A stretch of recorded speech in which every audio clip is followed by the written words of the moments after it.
Do you want to know the date of Instagram account created?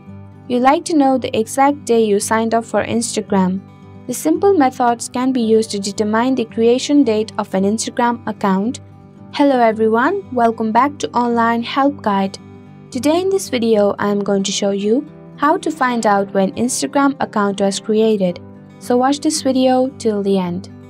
Open your Instagram app on your device. Go to your profile by clicking the bottom right icon. Tap the three-line menu symbol in the upper right corner. Tap on Your Activity. Now tap on Account History. Scroll downwards.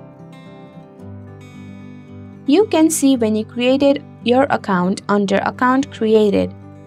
There you go. The simple steps will show you how to find out when Instagram account was created. Thank you for watching Online Help Guide. Hope this video was helpful. If it was, then hit the like button and comment down if you have any questions or feedback. Also, if you are new to our channel, subscribe and hit the bell icon so that you don't miss our upcoming videos.